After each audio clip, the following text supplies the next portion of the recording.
Make sure you check out the Artist Exchange show every Monday and Friday at 2 p.m. only on BeExposedRadio.com.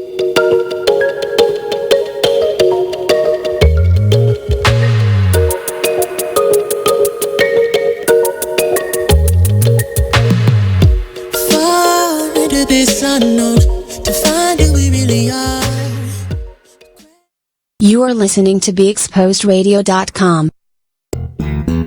Artist Exchange. The Artist Exchange. The Artist Exchange. The Artist Exchange. The Artist Exchange. Artist Exchange Live. The Artist Exchange. The Artist Exchange. The Artist Exchange. Starts now.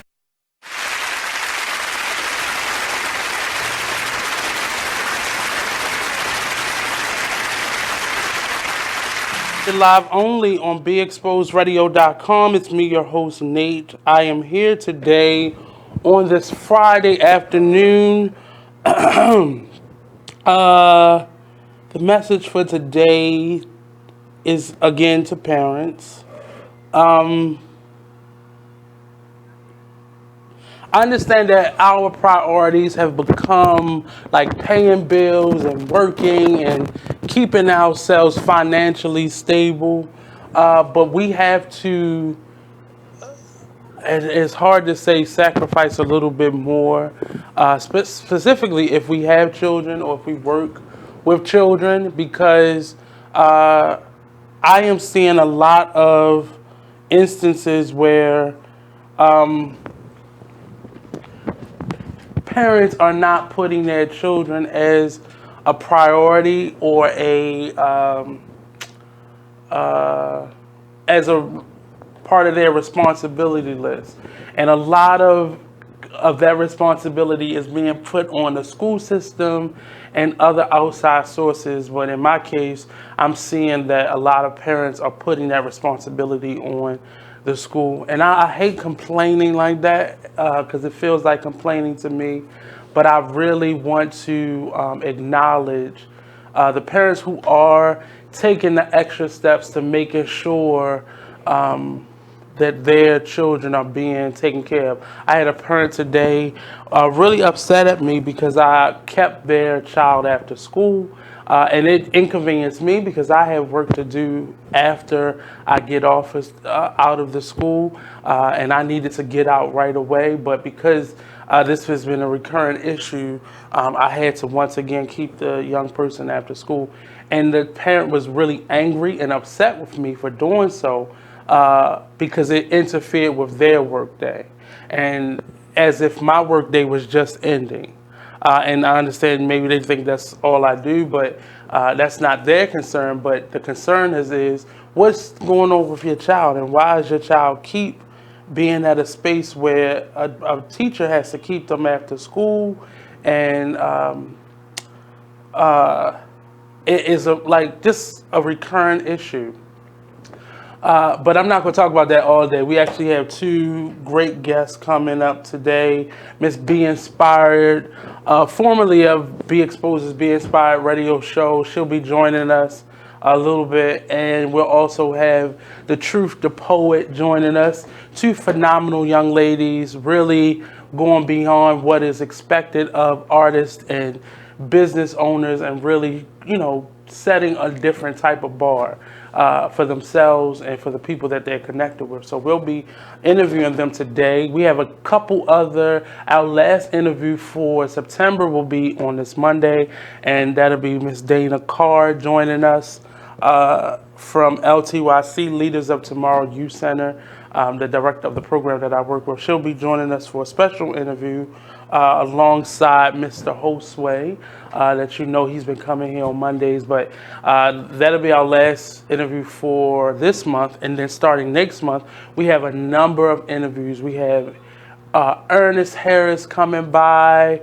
We have two phenomenal authors coming by from Philadelphia. They'll be coming down just for this interview.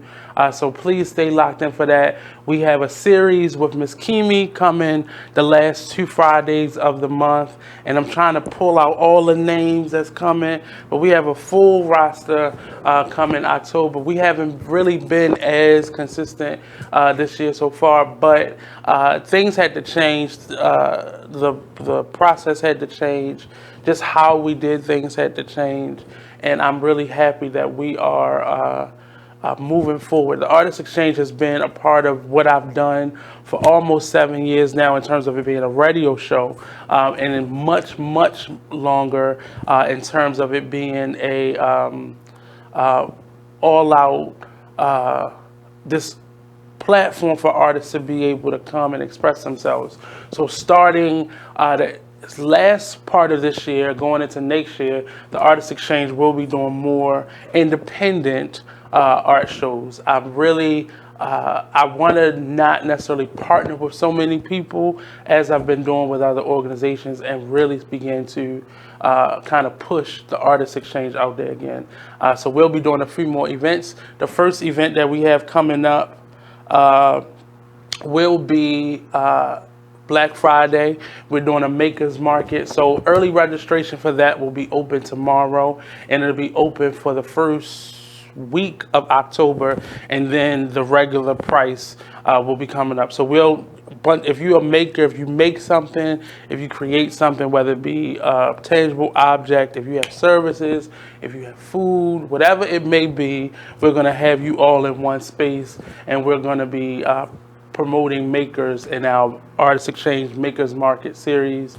And you'll see a lot of them in the next 2 months start to come by and be interviewed as well. So if you want to be one of the makers in that series, please don't hesitate. Hit me up at the Artist Exchange Radio Show, but the link for it will be up by tomorrow. Well, let me say tomorrow. If I do it earlier, it'll be tonight, but it probably will be up first thing tomorrow, and you'll be able to register. The prices, all those things will be on there. If you're looking for some placement of your brand, some sponsorship is also available for the event. But we'll be doing it. It'll be in Baltimore. The location, the time, the date, all those things will be out there. Just know it'll be during Black Friday. I'm kind of struggling. Do I want to bring some entertainment in? Most of my Artist Exchange events, we always had a number of different types of artists come up, but I wanted to focus on makers this time. But we may have some music, if anything, in terms of entertainment. So what else am I talking about today? So today, like we said, we have Naomi coming up, and we have DaTruth, DaPoet coming up, and I'm trying to bring back up the live. I'm having some issues, and I'm not really a technology savvy individual, but I'm really getting frustrated at the level of this, how technology doesn't work. And I don't expect machines to always be on point, but I've been having this issue for the last week. It happened once a couple weeks ago, and now it's happened the last couple days, and it's like every so often. I can't even predict it. That's how erratic it is, but I keep getting this signal. So if you know, there's a signal thing that says no SIM card found. And my phone, I have a Galaxy 7. There's no way for me to put a SIM card inside of my phone. The back doesn't come off, the battery, everything is internal. But I keep getting this. So Sprint wants me to take it to the Sprint store. And I've learned that even now at the Sprint store, you have to now pay. Even if you have insurance on your phone, you have to pay a deductible. I guess, I don't know if it's on your bill or they charge you at one of the stores that do repairs on phones, but for Sprint, you have to now pay a certain amount for your phone to get it fixed. And I think that's the biggest ripoff, and see it's doing it again, that's the biggest ripoff ever.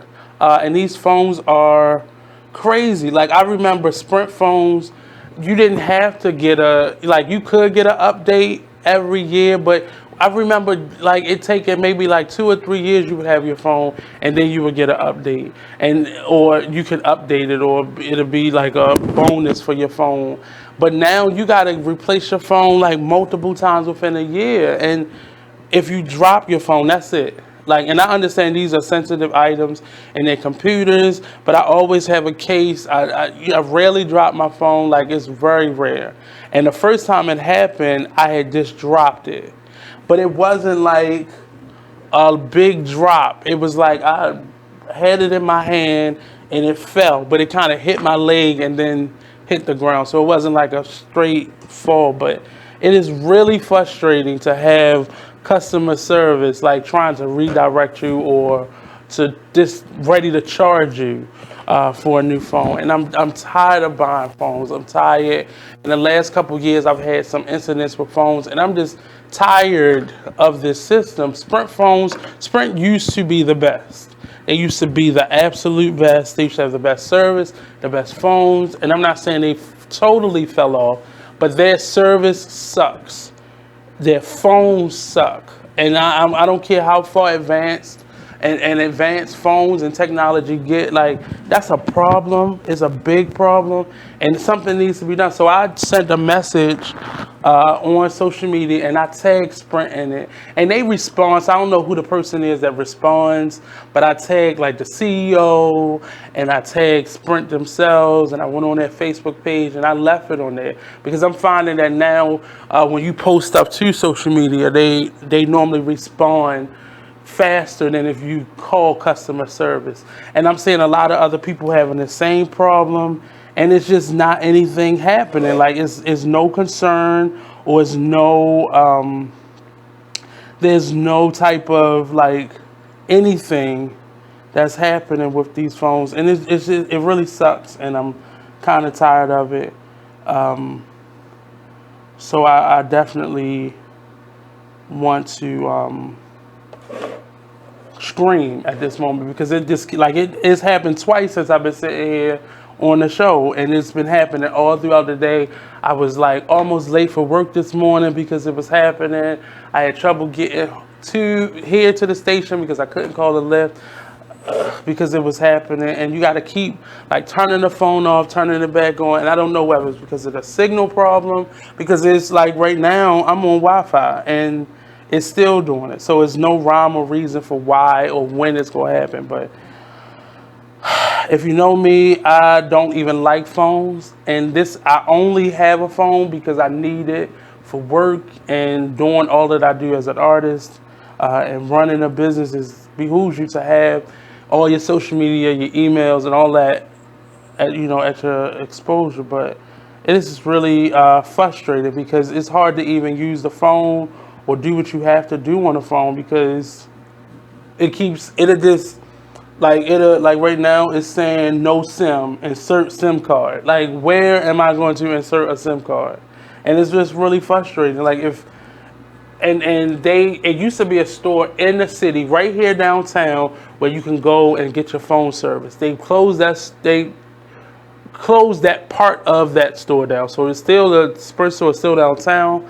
And I have plenty of them in the area, but you can't get your phone serviced there or repaired there. You got to go all the way out Putty Hill, and that's like, it's not years away, but it's some months away. Like, and it's really inconvenient to have to go all the way, and there's one store in the city out within Baltimore that fixes phones, which is so dumb.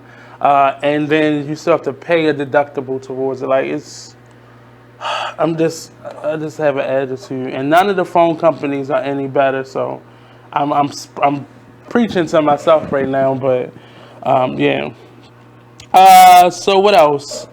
Two other things today. We are.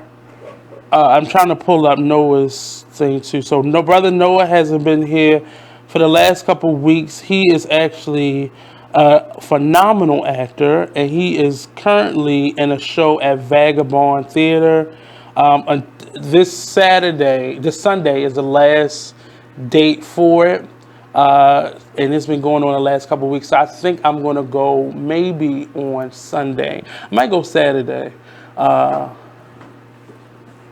So we got 1 more minute. So I may go Saturday, but I posted it to our page, Brother Noah. Let me share it again. If you go to his page, Noah Salas, and I'm gonna share it to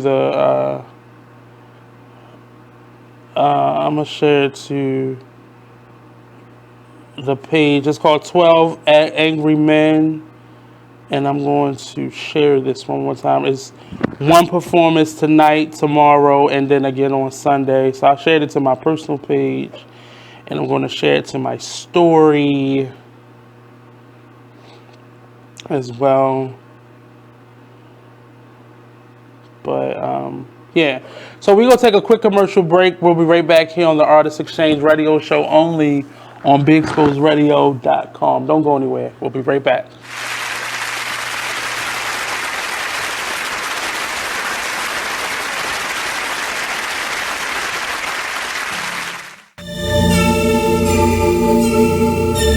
Like, the one thing you always gotta remember is people gonna try to project their insecurities onto you.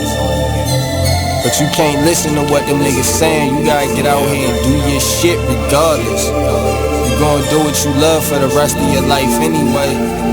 So why not turn that shit into something? Be a man of everything you say. This shit bigger than me, man.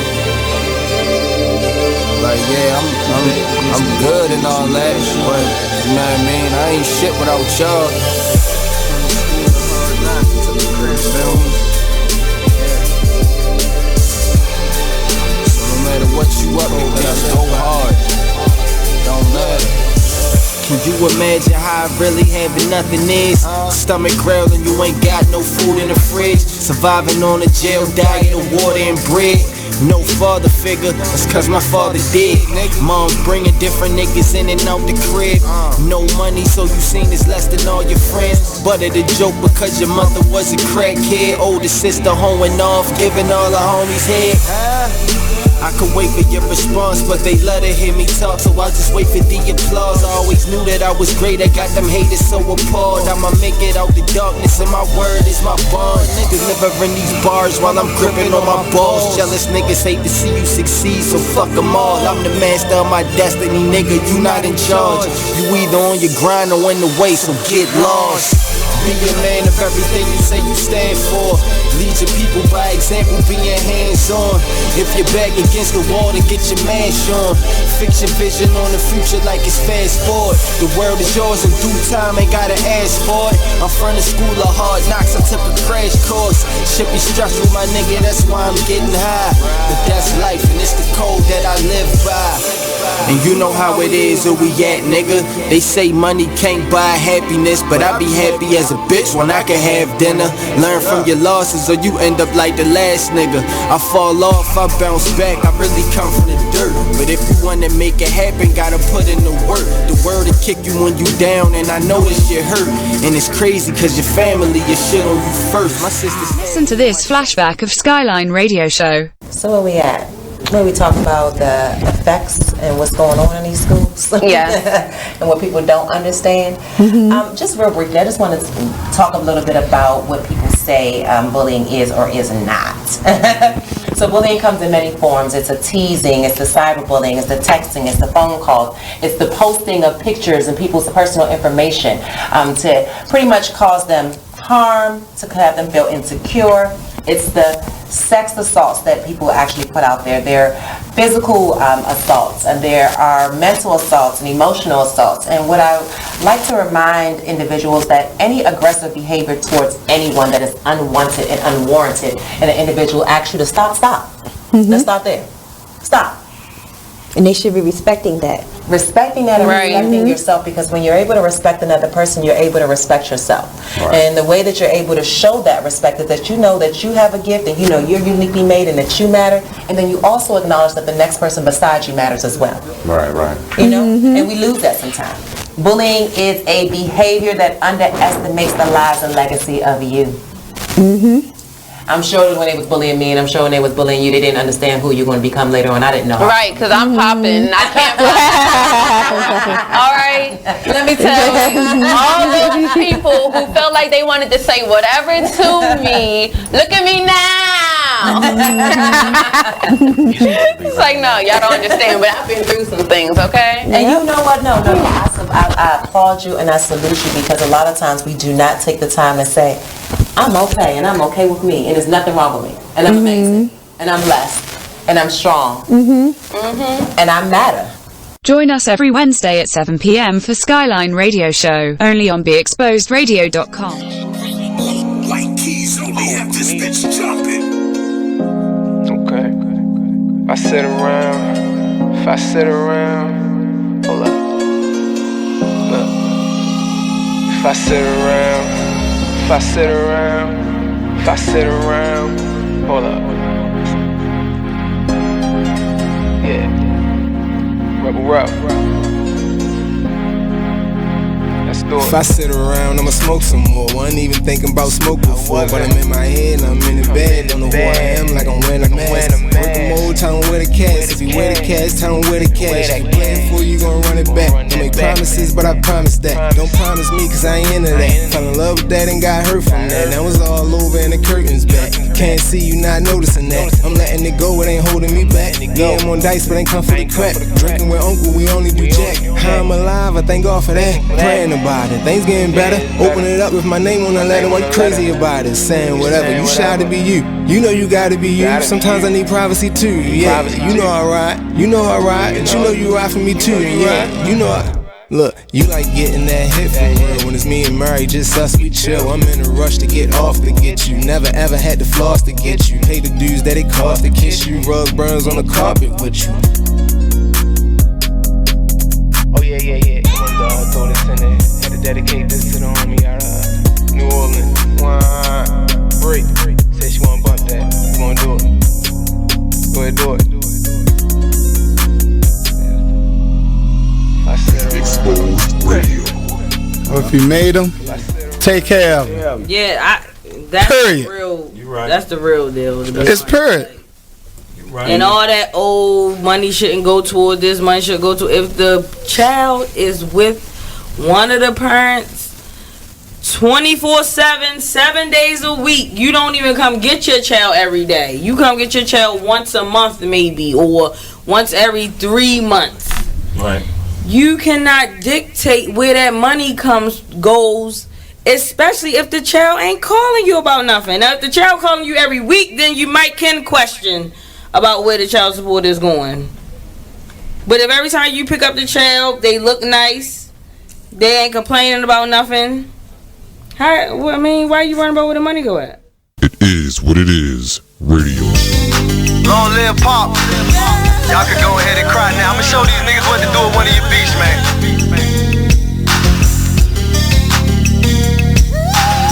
I am Gas, by the way. Strong woman story should have been on CNN. Nobody knows what it's like being Gwen. Windows closed in the house, it ain't no CNN. Can't gain weight for years, she been being thin. Single mother, no help from the system. When they was giving out food stamps, she missed them. Birth certificate, baby daddy, she couldn't list them. But her son was so beautiful when she kissed him. Blame it on love, a nigga she could've died with. Destroyed the whole world and found out she was a side chick. The nigga loved his wife and it got hard to hide it. So when Gwen confronted him, he ain't even denied it.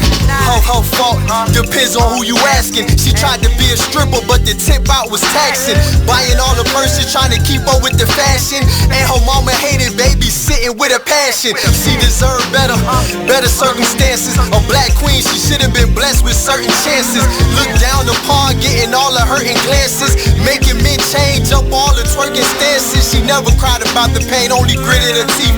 But most soldiers never get a flower or a wreath. She like G.I. Jane in the war with no relief. Don't recognize why killers was going through her beat. She said more prayers than the nun did. After seeing so much struggles with only one kid, the clinic said baby number 2 couldn't be undid. 9 months later, delivery and it's one big. But this time it was an older dude. But the shit happened so fast, she barely know the dude. Damn, but we all make mistakes though. And the older we get, that's how mistakes go. So he claimed the baby, now with no money. He said shit was hard and his dollars was kind of funny. Real was feeling like that was strike two. So when it rains and pours, that's just how life do. She was thinking about her childhood and how life flew. Her daddy she always loved, but she A minute and listen to this flashback of the Black by Demand radio show. Control. They said she wouldn't so they didn't know if she had a weapon. So it's just a mess. So yeah, you do have to have these discussions with your children. You do, and you have to make them aware of that there is an enemy out there. Every time the police pull you over, or every time you have an interaction with the police as a black person, you are at risk of being in front of your enemy. Hopefully, it's not a police officer that wants to demonstrate that he's your enemy, but we all see. You are listening to BeExposedRadio.com.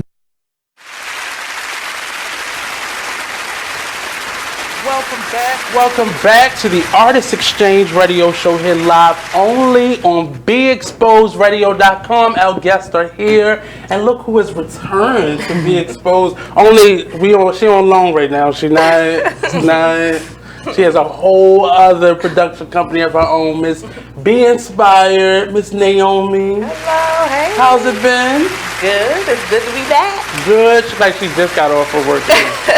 And then over to my far right, we have DaTruth, DaPoet. Yes. I've been trying to get her on here for years, and we finally got a date, and she's here. How have you been doing? Oh, I've been amazing, and it's a blessing to be here for the first time. For the first time? Finally, yeah. We have two of the hardest working individuals in entrepreneurship in the city. Both Naomi and DaTruth are really just pushing it out there. DaTruth has all these events. She's a part of this new wave of cultural curators that's bringing together all these artists and just showing them and showcasing them and giving them a platform around the city with her series of pop-up shows that you've been doing. I don't want to call it pop-up shows, but performances that you've been doing. The last one that I went to, I believe y'all was at the Arena Playhouse. Yes, that was the last one I saw, and it was a lot of artists in one space, and they sang, they was doing some poetry, some spoken word. This city is like overwhelmed with just artistry, but you did a nice job of kind of orchestrating that, because it could have been crazy. Right. Show behind the scenes. You didn't see the duct tape and everything, but you did a really good job. I really enjoyed the show. Thank you. Do you have any more coming up? Yes. So Coucher College has just booked the production. Okay. So what I do is productions and Coucher. So we'll be at Coucher February 1st.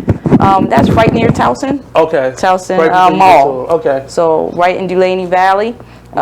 That's the Coucher College, and we'll be performing there February 1st to open up for Black History Month at the And college. It's the same lineup, or? No, we are always changing. I'm always looking for new artists. As a matter of fact, I'm going to have auditions October the 5th. Okay. Serious? Yeah. Not just, it's not just a talent show. Oh, no.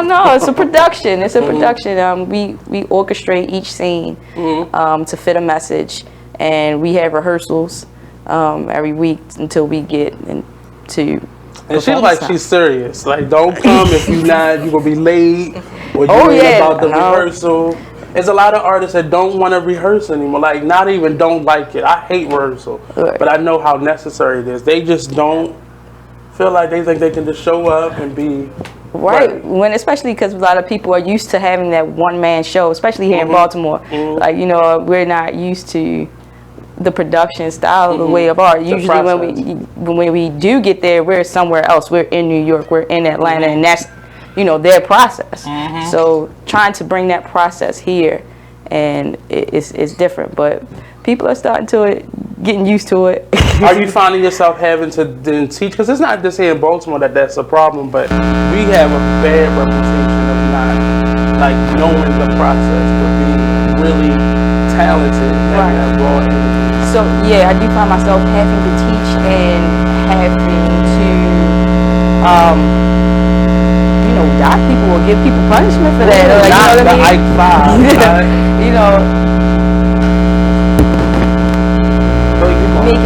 making it so that people. Making sure that I'm sorry. Go ahead. Making sure that people are on time and doing the things that they're supposed to when it comes to things like that. So I have definitely been trying to teach people what it means to be an artist in business, because that's the hard part. We're so used to just being an artist and just showing up and just, I got my stuff together, I can sing or I can poet. Like, there's no question about your art form, but now how do you apply that to business? How are you going to actually be paid? How are you going to work with other people? Because there's nothing out here you can just do alone. You know, I mean, as an artist. And then we have Miss Naomi, Miss Be Inspired. She has branched out from being a radio host to this global sensation, jet setting, and now with the help of her other half, Titus, they have created the Be Inspired production company. Yeah, it's Be Inspired Global, I'm sorry, international. And we are a multimedia production company. So that runs the gamut of what we do. We produce anything from films to events to podcasts, you name it, we do it. It's an adventure because I'm doing it with my husband, Titus Burrell, who is in the film industry and has done some work, acclaimed work actually. His film Black and Blue has won awards and things like that. So our company is really expanding. We now have a partnership with Afro Newspaper. Okay. We're helping them to produce some content. And so for us, the premise is to really partner with other companies to help advance their media departments or their digital media departments. Some have them, especially you'd be surprised how many well-known newspaper companies and things like that don't have the tools necessary to branch into the digital era, because we're in it, we're in the middle of it. And so it's important to have that digital presence. So part of our goal is to work with companies to help them to boost, even if they already have a digital presence, but to help them boost it. So that's just one of the areas that we have, but yep. And it's been wonderful seeing you kind of branch out and see you kind of like baby step into radio, and now being a part of the back scene of it. Which one do you like best? I enjoy the back scene, but I realize I need to get back in front of the microphone because watching everybody else doing yes, because producing is amazing. Like, you get a rush literally from producing content. It's like, I can't explain it. I know Truth can relate to me. You know, the production of content is like watching your work really come to fruition. It's like, wow. So that part I've enjoyed, but I enjoy the interviewing and connecting with people. That's the part that I'm missing, and that's the part that I enjoy. So I will be relaunching. I'll give you a little exclusive later on. But I will be relaunching Miss Be Inspired and Miss Be Inspired Soapbox. That's going to be the name of the show. And yeah, so be on the lookout. And with being an artist, and I consider both of you artists, it's really hard to start anything and continue it and just maintain it. Those are three separate animals. And then, not even in this city, but just in general, finding the support that you need to kind of push that forward. What has it been like maintaining a business? It's easy to be an artist. That's the easy part. We know the work that goes into that, but just maintaining a business, and that's to the both of you. It's work. It's work that you have to be willing to put in daily. Something I heard a person say that I follow on social media, they said, if you quit your 9 to 5 and go and start to go into business for yourself, you've now hired yourself. So what you do is you transplant those hours that you've been given to your 9 to 5 and you place it into your own business. You don't slight yourself. No, you're just redepositing the time that you had at that business and put it into your own business. And so that time you're now investing in yourself. And you know that because she took a jump, the leap that most of us make, and left a really good, secure, very secure, for every week or so, a job to carry on her business. Yes, I did. Back in May of 2018, I left my good government job that I was on for 17 years, and I was making 6 figures. And most people think you're crazy, but I knew I wasn't. It was time. And everything, and God made sure that the signs were clear so I wouldn't miss it. Okay, so that opportunity came to me. I took it. I left my job. I left my job on May the 4th. May the 7th, I was down at the State Building registering B.O.S.S Global Media. Yes. And she went in there with energy. She didn't I sure did. I got up early in the morning. She had her check already ready, everything. And that I have watched that process, because for me, I went through it alone. Yeah. And it's a scary process, especially when you don't have that check coming in. There's no deposit that's about to be made in 2 weeks. And just to go, especially being at the state office building, I've watched a lot of people. I could tell the people who taking a risk versus those people that got a stream of something behind them already. And I've seen it several times, watching somebody go in there and they sit down for a minute and they kind of questioning, like, what do they do? And I've actually talked to a couple of people in there, and it's not easy.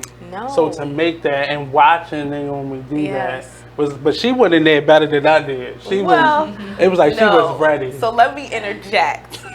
Nate is a huge reason why I made the step, because when I started B.Inspired radio show, one of the requirements, because he's my mentor, in case y'all don't realize, when I got into this business, into radio, no, see, you downplaying it, but I'm gonna tell the truth, okay? Nate, when I first got into radio, Nate was a mentor. He literally walked me through the process, and one of the requirements was you going down to the State Building and you registering your radio show name as a business. And that just opened up my perspective in general, because most people don't look at your radio show as a business. Name. That's your brand. And so that was the first step for me.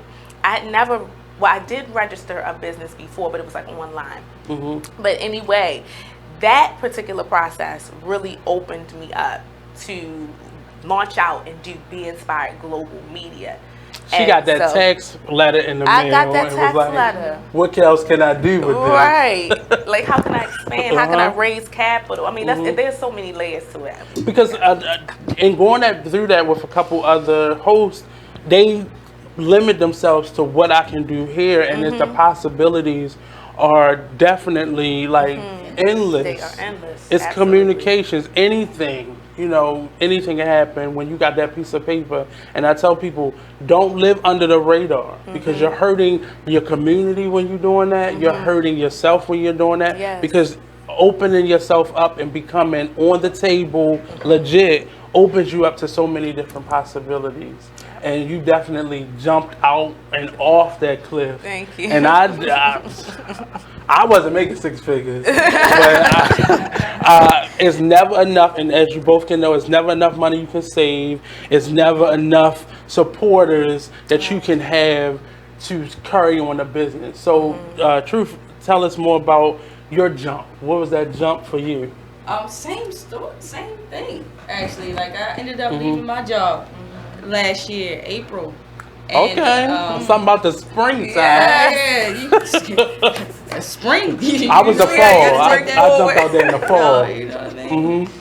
You landed though. You know what I'm saying? Amen. But same thing, and I was at my job going on 10 years, and it's not something that I wanted to do. Not a place I wanted to be, but it was secure for me. It handled everything that I needed it to handle. So I'm a Capricorn, so I'm all about stability. And so that was really They got a plan behind a plan behind a plan. They still plotting on a new plan. Exactly, and that's what it was. So like maintaining for me was preparation before.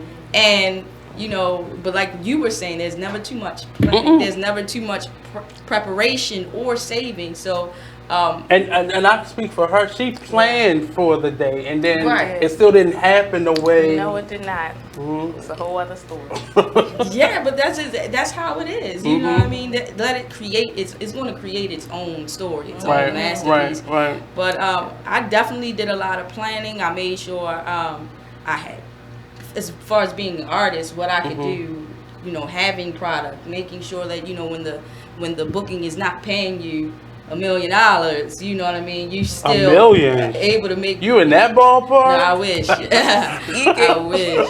But soon we gonna get there. But when it's not paying you enough, you know, for your stability, making sure you have other ways of making money. So they always say there's 7 streams of income to wealth. So just trying to my best to get those 7 ways of income. I'm running, like she said, like. And we worked overtime. We worked 12 hours a day. Yes. Almost. Trying to get more overtime, even within that. Well, I didn't really want no more because my art was still my overtime. Like I was a full-time artist and a full-time, you know, not even 9 to 5, 12-hour, 16-hour day person, still putting on a production, and that became overbearing. And when it got to that point where it was like, all right, no. Something gotta give. No, when you telling me, you know, my religion doesn't matter on Sunday and I have to be here. No. So and it even with that 7 streams, it needs to be 7 streams of things that you want to be and do. Don't be kidding those get rich quick schemes because you will find yourself. And I've done it. I've done the Melaleuca and the Avon. Lord, and help me. I did Mary Kay. Like I was trying everything, and none of that matched me. It was, I tried The Secret. I didn't care what The Secret was. Like it was, you have to find things that line up with where you want to be. Because you're going to be all over. I think that brings up a great point because you have to be creative as an entrepreneur. You really do. You have to be creative about how you create or build capital for your business, or how you get that revenue stream. It's not going to always come in the ways that you think. You have to be open. For instance, with my husband and I, you know, I have been doing some freelance journalism work. That's not something that I would have really thought about doing, but it's an income stream. So aside from my business, you know, doing the freelance journalism, at least I know I got a couple $100 here for this article, you know, or writing a piece for a magazine or something like that. So it's about being creative about how to find that money. It's out there, but it takes some time to really sit down and be open to those various ways of doing it. And being ready doesn't mean just jumping. I would always say have a plan. Because I'm so adamant about registering your business and getting it together and finding some media partners to kind of have so you can do your circles, but having a plan. I jumped out in the fall and I was on vacation, and in the midst of our vacation, our company downsized and then they closed because they didn't want a union to start and all that. And I remember having a check that a friend blessed me with, and I was like, am I gonna do it now? Not knowing that the job was gonna be closed down or down. I didn't know any of that, and just jumping, but I didn't have a plan. I just was like, I need to register. I want to pay taxes. I want to get this legit, so I'm not just a social media business owner. But again, the plan needs to be in place, even if it's just desires and dreams, because that can lead you to the next step. But just having something written down or a purpose in what you're doing and in line with a plan, even if you don't know what the business plan is yet or the model, and just doing some research and learning. Click on YouTube. It's the best university we have right now, and it's free often. But just figuring out what the plan is. We have a couple more minutes, so I'll ask both of you, where can we find you at on social media? It's not over yet, but I just want you to be researching while we're talking right now. Let me go. Okay. You can go to www.beinspiredglobal.media. We're also on Facebook at Be Inspired Global and on Instagram at Be Inspired Global. That's simple. Just Be Inspired Global. That's all you got to do. Branding. That's what I'm talking about. And you can follow me everywhere on all social media platforms at DaTruth, DaPoet, and you can follow the business Raw Poetry Productions at www.rawpoetryproductions.com, and it also has its own IG page, which is rawpoetryproductions.com, and you can see what the productions look like, what we have coming up, and all of that good stuff there. What has been, and I'll ask one question before we go to break, what has been the hardest part about the balance part of it? Like, because you're no longer tied to a 9 to 5, but what's the balance or the struggle in the balance between real life and just, real life? Oh, that is the struggle. It's trying to find your time. You know what I mean? Because now you've devoted like entrepreneurship is a whole nother level. It's like 24 hours a day. Your brain is moving. You're trying to make sure you don't fall behind anything. So you're so invested, especially when you want to stay and be successful into your business, that you forget about yourself and you forget to take the time for yourself. So that's been a huge struggle. And then your family gets upset with you, and you're worried everybody else is like wanting to spend time with you, and it's hard. And as a performer, you've had to sometimes skip those family things too. Oftentimes. And I've spent a lot of way less time with both family and friends, and I just had to learn to say no to business sometimes. It's okay to take a day, once again, get back into your planning and your structuring, and make sure you mark yourself in, because you will get lost and wear yourself out. Learn that from the beginning. I've learned to learn that from the beginning, but put the work in. So, because Truth is saying that now, but had she not put the work in, she wouldn't be able to comfortably etch herself into her schedule. Because sometimes in the beginning we figure, especially when we don't have children or it's just us, we go full force, and it's like everything, but you have to learn how to start. Even if it's like, I'm gonna take an hour every day and just make sure I'm good and I'm not going from one thing to the next thing to the next thing. Make sure you eat. Like, I've done so many days where I've went 24 hours without even feeding myself. And didn't even realize it. Miss Be Inspired. Yeah, I mean, well said. Well said. But I'm going to tell you, Sunday and Monday, that's Be Inspired Global's days off. Okay, barbershop schedule. Right? No, seriously. And I let my clients know that. That's why when Truth was talking, I was like, yes, indeed. Because I had to learn that lesson early, because I have family. I have children, I have a husband, and they all deserve my attention. So for me, we set aside, because Sunday is our day for worship. So we go with our ministry family, we spend time with them. But then Monday is our time to decompress, to maybe plan for the week, but watch a good movie, something like that. And I let my clients know, so they know ahead of time if I'm not as responsive on those days, it's because that's our day off. But you're right, even if you do have a family and you just start a business, to be honest, you do throw all of yourself into it. And as Truth said, you can get lost. And part of the journey is doing that. Like, you have to put in the work. I see so many people who just want to be the CEO, and you ain't did none of the other positions that will strengthen your title as CEO. So you're hiring people and partnering with people not knowing what they're doing or what you're supposed to be doing, overlooking them, because everybody wanted to be the CEO on the first day. Exactly. The wisest thing I've ever heard, and it's a mentor of both my husband and I, is that as the CEO, you need to be able to know how to do all of the positions. From the janitor to the CEO. Everything, because you never know when you're going to have to take off that CEO hat and do something else to fill in that space.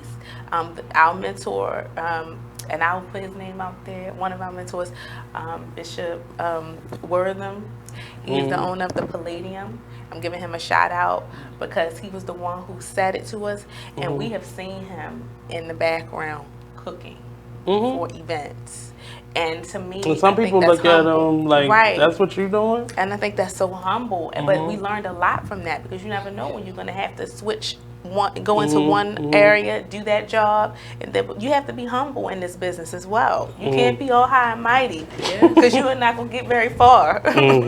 On that note, humble yourself. We'll be right back here on the Artist Exchange Radio Show, only on BeExposedRadio.com. I'm learning that now because I've been a teaching artist before.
Proceed with caution, tired of lanes, I'm exhausted. Poppin' Zanny Zan, sipping out the faucet. I'm confused, don't know what I'm doing. Wait, what I'm doing? Got me going. Thought you gonna have my money today. Man, it is what it is. Then last week you told me your wife was cooking. Man, it is what it is. Then again, I don't think I want your wife cooking because you don't like it. Well, it is what it is. This Fly T Miles, also known as Tyree Miles, and Mr. Miles the writer. Hip Hop K. Check us out every Friday on Be Exposed Radio. It is what it is, 9/11. Are they ready to? I know they're not ready to accept it, but yeah, exactly. That's my whole thing. Like, how many of them are really ready to think about it like that? None. You know, like I think the problem is like I don't even know how we got here, but it's inbred. You are listening to BeExposedRadio.com.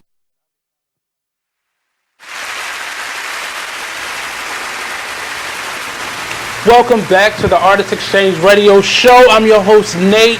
Noah isn't here today. He's actually in a production at Vagabond Theaters called 12 Angry Men. So go check that out. This is the last weekend for it. Today I have on the panel two boss ladies, Miss Naomi of Be Inspired Global, International. And we have DaTruth, DaPoet, joining us. Two phenomenal women that I'm not on social media a lot, but I troll people and that like, let me see what their lives are like right now. But I like people who are busy, and I've been getting the live notifications. Yeah. Because she has, I think you have two shows. Yes, Helping Brothers Out. And I'll be watching it. Thank you. Urban Health Beat 2.0. So shout out to the Be Inspired Global family. So if you're looking for their services, tell us, one, what services do you offer that you are looking to get paid for? Yes. So we do produce podcasts. We do both pre-recorded and live. Now we're launching into live because we started out as pre-recorded because that's what we could handle. It's easy. Yeah, it's easier. Yes. But now we've branched off into live. Actually, last night was our first live show of Helping Brothers Out. I was like, what is this? Yeah. And we have branded ourselves as the home of the traveling podcast. Which means we'll come to you. We'll come to your location. So even if you can't come to, we do have a studio space, a small storefront studio space, but I don't despise small beginnings. Look at her. It's probably like 30,000 square feet. No, not yet, but I'm claiming it. On West Lombard Street. We're right down there by... right down the street? Yeah, the Baltimore, the hospital. University of Baltimore. Yeah. So we're right there. We any kind of multimedia services we offer. If you need a film produced, we'll do that. We'll edit it for you as well. That is our Chief Content Officer, Titus J. Burrell. That's who he is. He's the CCO. You know, we trying to be in the C-suite. That's how you do. Brand yourself in the C-suite. Okay. So I'm the CEO. He's the CCO. But we do any kind of film production. We do audio production as well. So if you're an author and you want to do an audio book or something like that, we can help you with that as well. So any type of multimedia services, you can go to our website at www.beinspiredglobal.media, and there'll be a list of things that you can check out that we can help you with. Okay, well, cha-ching. Go to www.beinspiredglobal.media. There right. we go. Miss Truth? The things that we do, you can, like I said, we do productions, and you can book your own production. So we've had oftentimes where, like I said, Goucher College has booked the production centered around Black History Month. Okay. So they give you a theme and... Well, yeah, pretty much. We've done schools, churches, so you can book your own production. Also, if you want to create your own, I don't ever say events, I say experiences, because she's a curator. That's why I say curator. We want to give you an amazing experience. It's not just an event. And so if you want to create your own experience for your baby shower and you need artists or you need anything that would help that experience pop or become, the best thing that you could brag to your friends about, they'd be like, girl, you wasn't at this baby shower. So, you contact us and we can lay out all the things that you would want or need. You can also, and we go to schools, do motivational speaking. I utilize all the artists that are a part of the Raw Poetry Productions brand to, like the dancers, they'll teach dance, but you contact us and we'll get you exactly what you need. And so you can also, like I said, book the artist for any of your wanted experiences as well. And you say you have an audition coming up? Yeah, so October 5th at 4026 West Belvedere. We'll be having auditions at 12 o'clock. This is for the next production. February 1st, and over 962 seats. This will be one of the biggest productions I've ever done. Have you seen this space? There's a boarding school up in, going past West Side Shopping Center. If you go up a little bit, there's actually a boarding school right there. I'm gonna give you the name of the school. That auditorium is pretty. Okay. But it's in a boarding school, but they do lease it out, so I think that'll be a good. Well, they booked us. So no, I'm saying in terms of a venue for what you do. Yes. You was talking about numbers, 900. That's an auditorium right there. Oh yeah, that's a theater. It's a beautiful. Goucher's Theater is phenomenal. It's beautiful. So we're going to take another quick commercial break. We'll be back for the second hour, and we're going to get into some topic matters with these young ladies, talking a little business, not so much politics, but more business and getting it in order. So don't go anywhere. We'll be right back here on the Artist Exchange Radio Show, only on BeExposedRadio.com.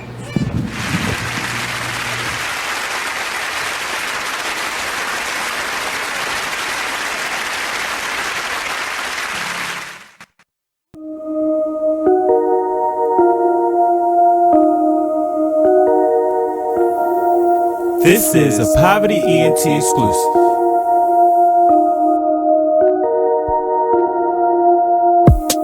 Next stop, Texaco.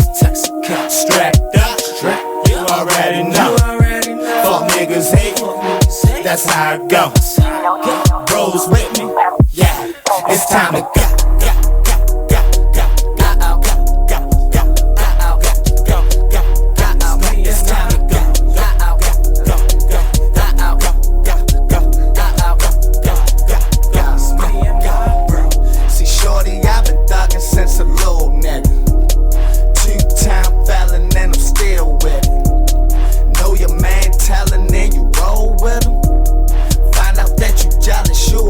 Nigga chose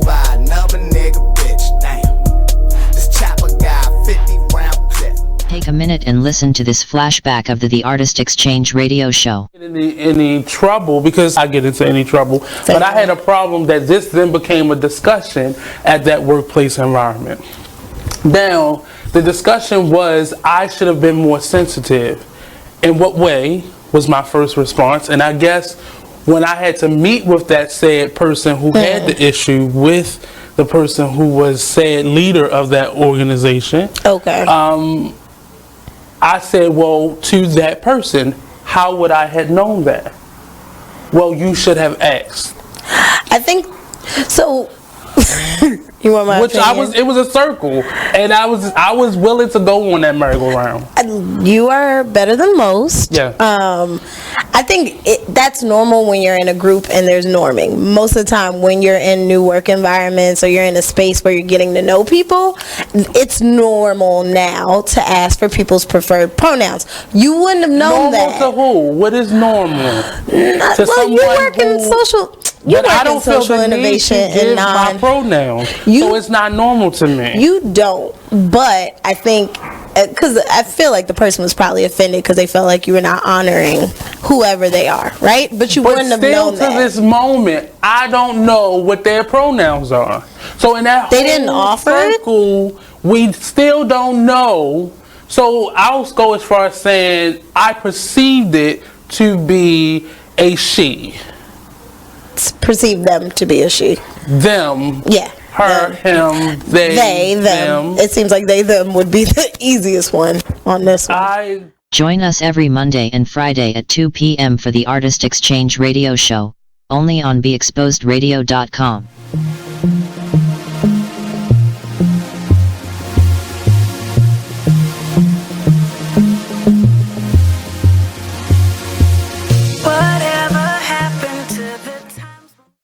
You are listening to BeExposedRadio.com.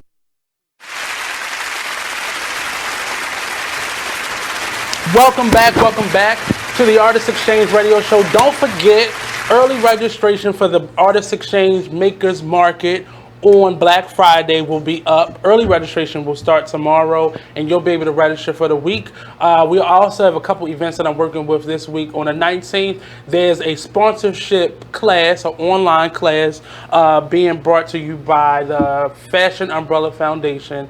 It is from 11 to 4. Come. All you have to do is sign up. You can be in your pajamas. You can be laid up in your bed. Just take that Saturday and be you. And really get the lessons.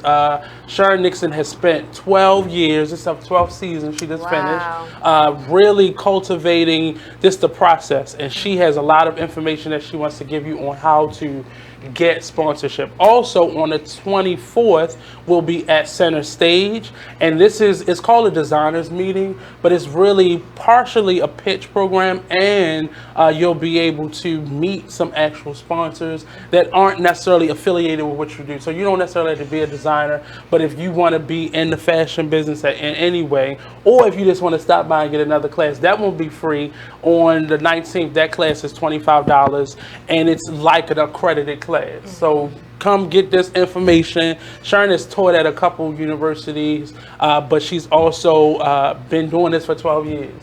And you know, business after 2 years don't really last. So to keep something going for that long. So come on, both of them are on my page. So definitely take part, register now, because the event on the 19th, I think is almost booked out. So get your spot.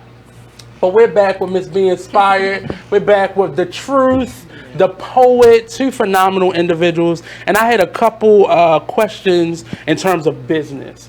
So being in this I know both of you have been doing this for a number of years now. Miss Be Inspired, she is just rocking and rolling. And you are the example, outside of myself and other people that I've known that really went hard for this, because you can make this anything you want it to be. She's out with the Hans during the weekends, and she's now producing, and I use her a lot as an example on you have to, one, take what you've learned from those 9 to 5s and apply it to what you're doing. You know, so we often, when we leave that job, it's there, it's over there, unless we got to go back to it. But all the processes and how to do paperwork or the HR department, apply those things to what you're doing. Absolutely. And it's so much easier if you do it that way. And if you're at the 9 to 5, that will keep you there a little bit longer, so you start learning processes and the way to run a business, because that's an established business. You may not like it or like the people, but get the processes down. Start, copying down. This is how you do HR. This is how you do payroll. Certain things. And I've always been a person that learned other jobs while I was there. And I didn't know why I was doing that. I thought I was just being nosy and getting a couple extra hours on the side.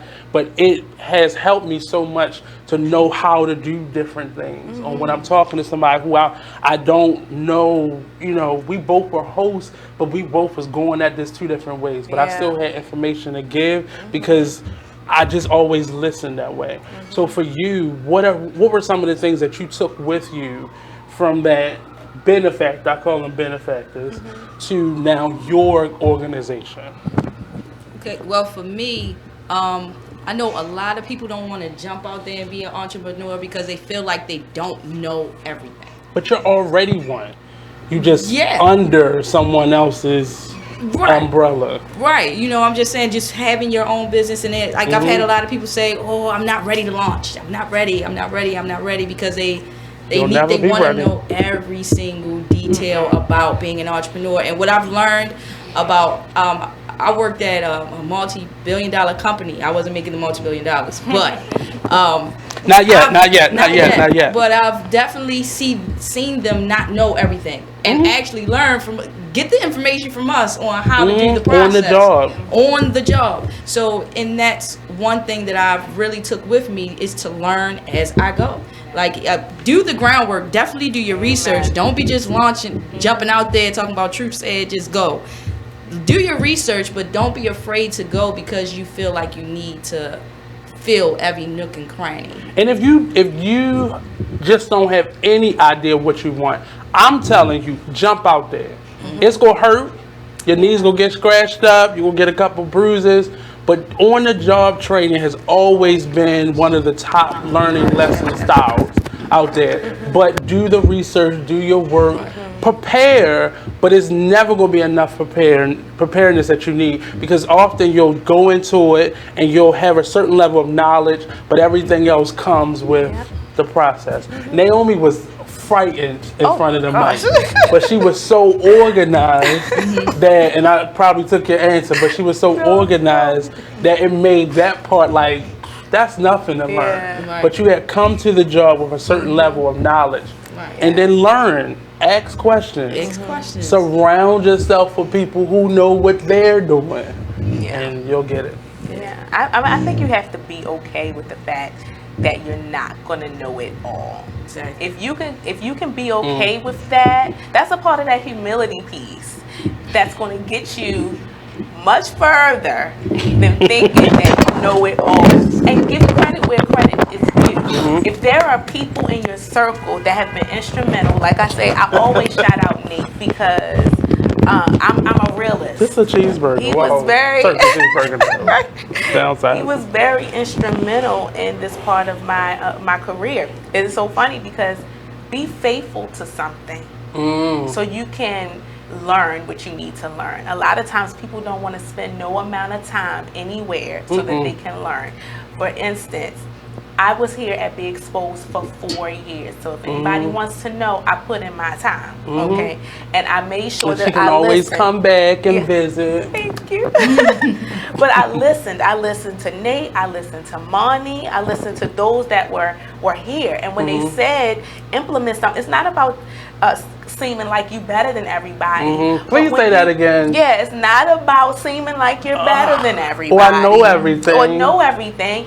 It's about, how bad do you want this? How bad do you want to set an example for your family or build a legacy for yourself? And it requires you to be humble, spend time in an area where you can actually learn something. So 4 years here at B.O.S.S, being a host, but building a team around myself. 17 years in the federal government, failing,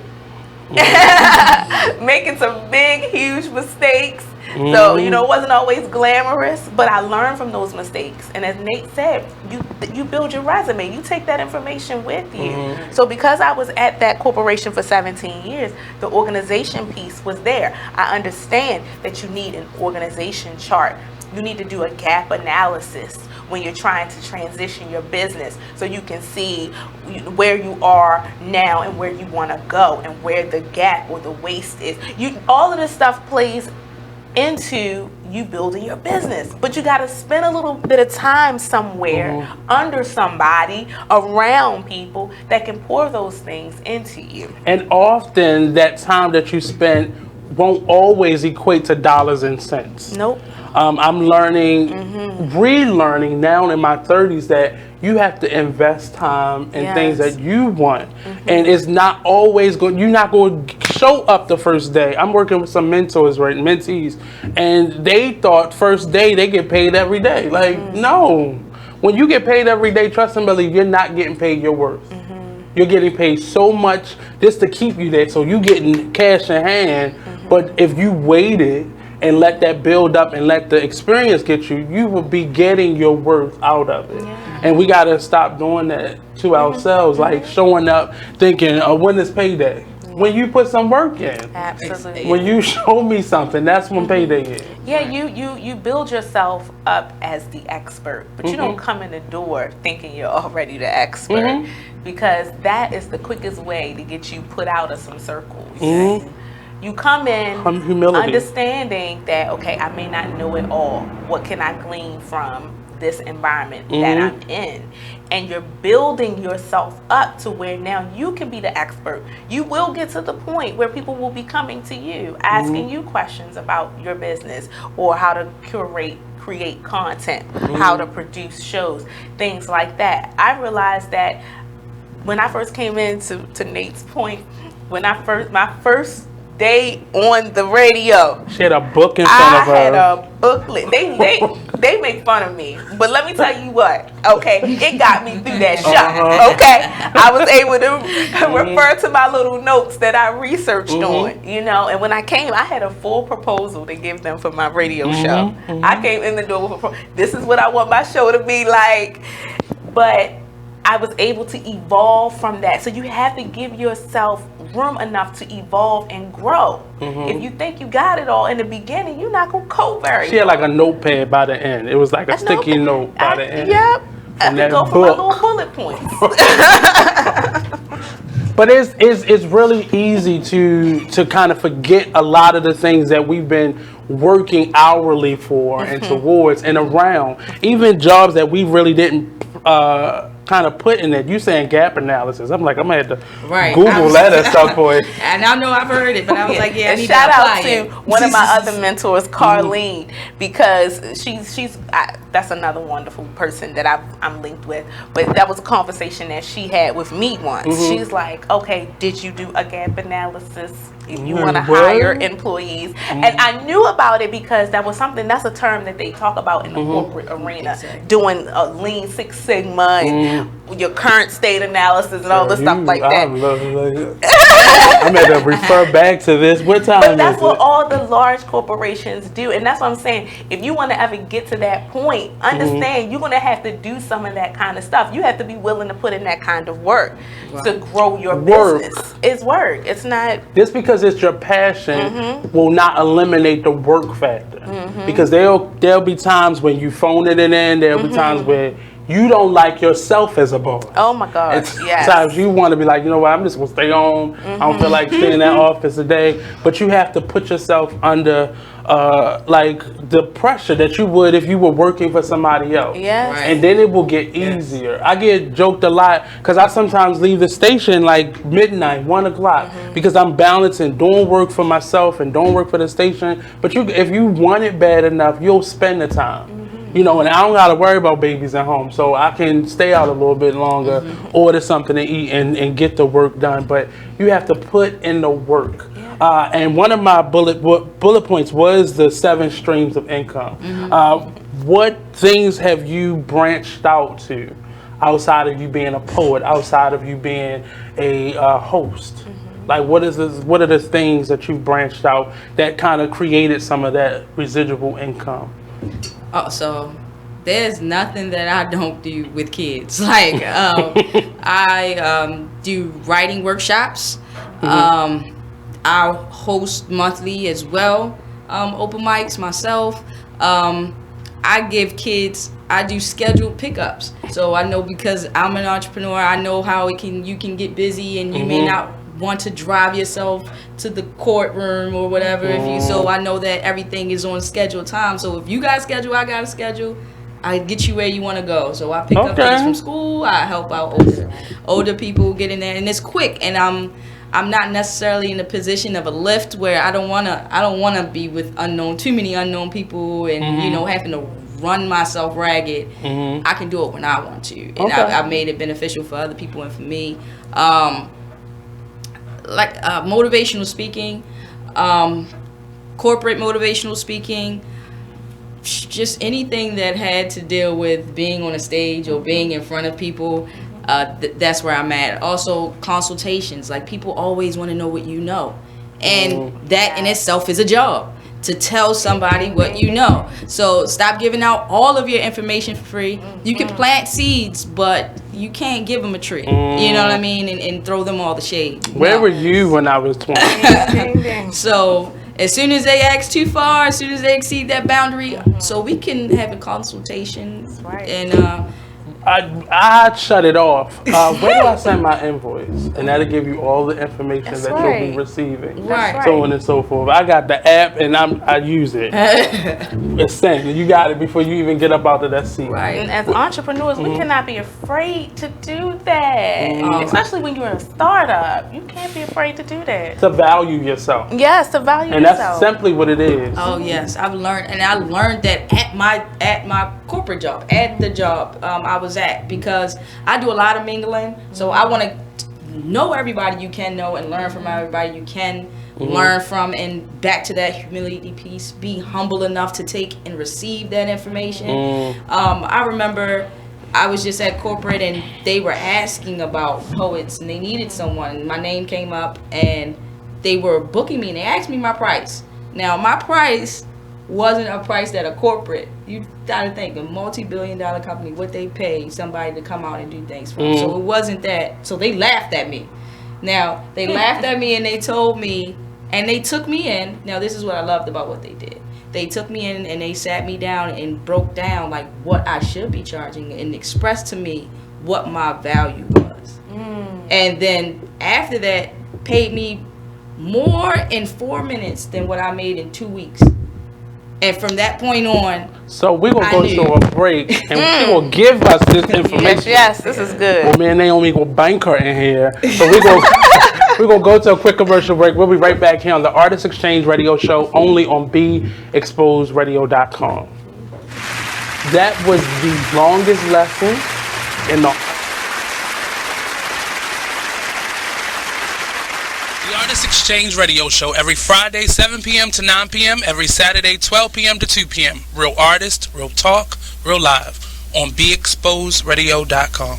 I was meeting with a friend yesterday, and I've gotten to the point where don't ask me a question, because the truth is going to come out. And exactly. Just don't do it. If you ain't looking for the truth, don't come to me. Don't do it, because I can't hold my tongue. And she wants to be this stylist, boutique, but you're not doing anything in that nature, and I can't take you seriously if you're not doing those things. And I understood why people didn't take me seriously, because I found myself in somebody else's lane. I was good at what I was doing and what I wanted to be, but I wasn't doing it for me. So how can I ask you to take me seriously if I'm living in somebody else's shoes? And nobody can do what you do, and I think that that's a big problem that people face now. Like, you see what somebody else is doing, and you want to do that when that's not your lane. That's not your lane. That's not what you're supposed to be doing. But it's popular. It's getting that person money. It's getting that person applause. Oh, I want applause. I want money. Let me stand over here behind them. And then a lot of times people aren't honest with themselves either. Like, I was thinking earlier today, I've been woke for almost 2 days, so so you get honesty, yes. And I was thinking, like, The Artist Exchange Radio Show.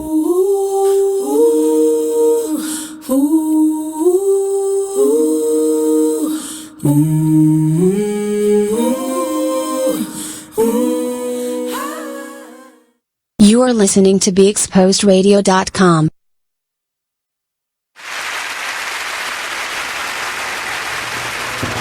Welcome back to the Artist Exchange Radio Show.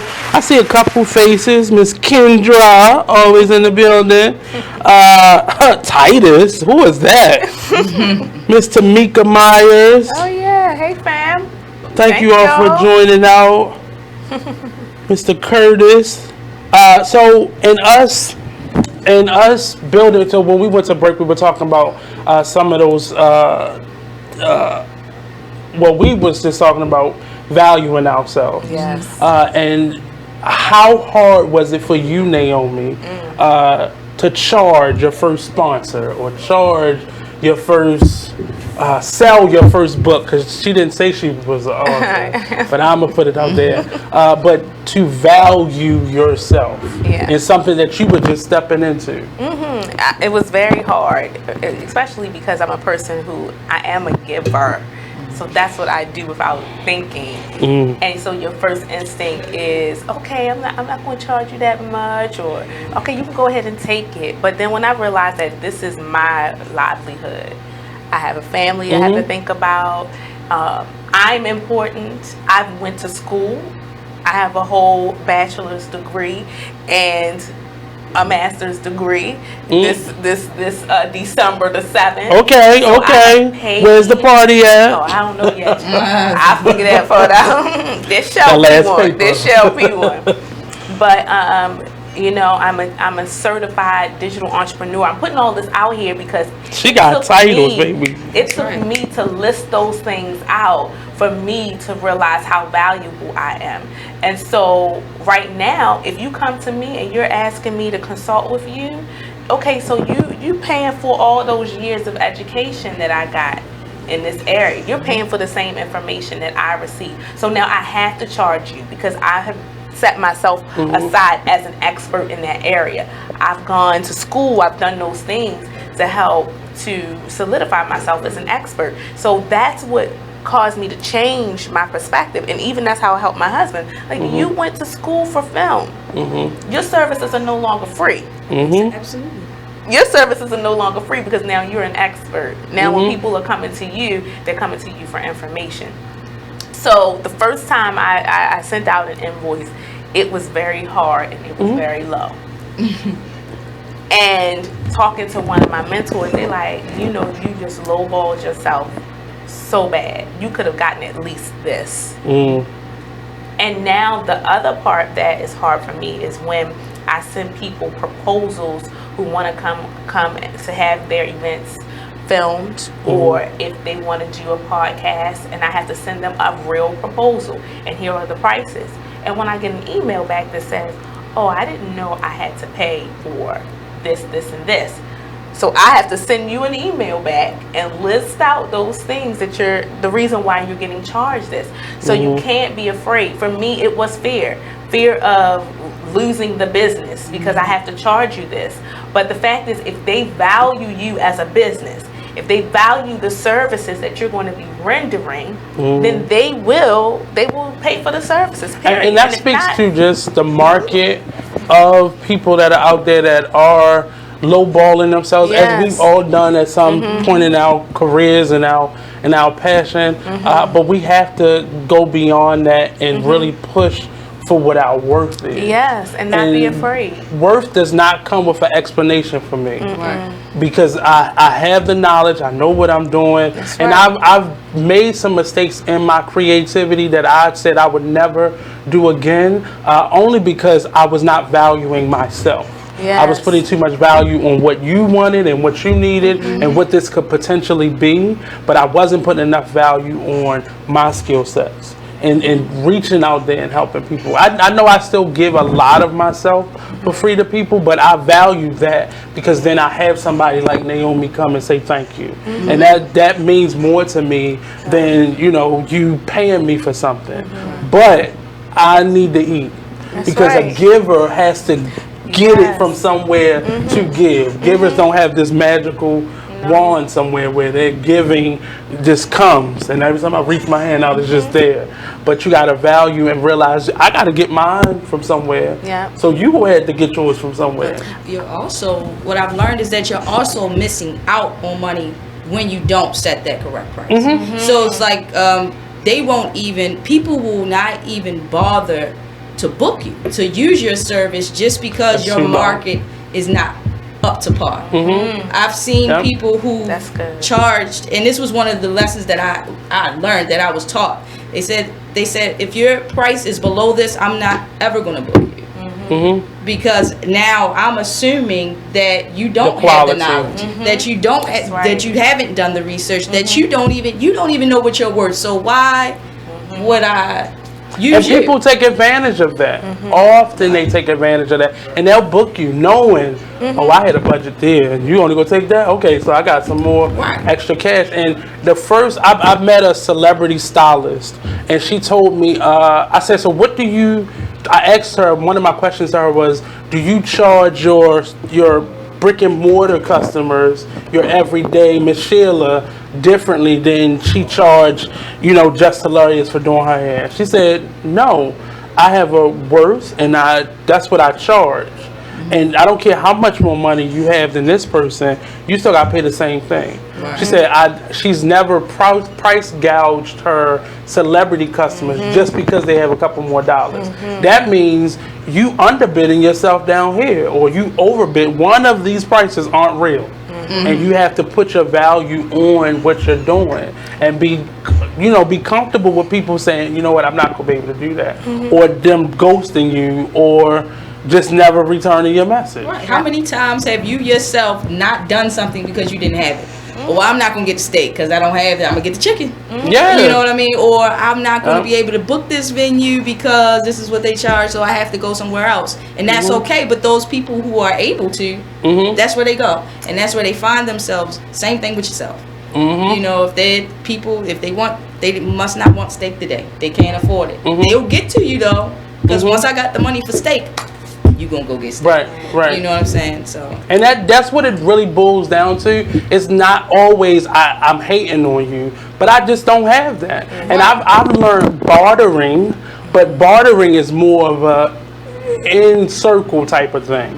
We are mutually beneficial to each other. So it's not always I'm getting over or you're getting over, but we've learned, well, I'm gonna keep sending you people. So if you give me this price, I'm gonna make sure I always tell people this way I got my headshots from. Certain things like that has helped me recently. I think another alternative to that business owners who render services and products is to offer a range of prices.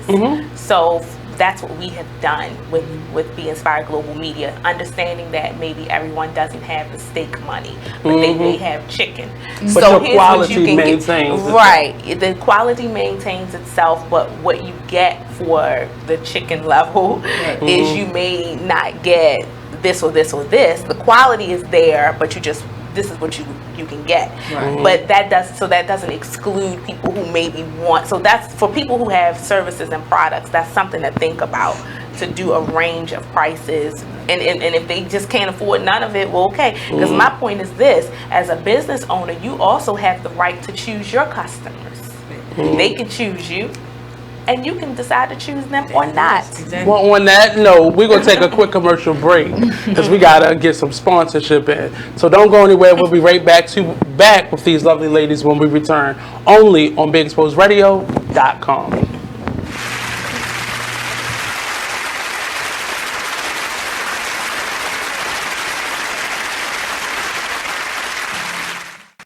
There's a rumor going around that Tyler Perry and Oprah are beefing.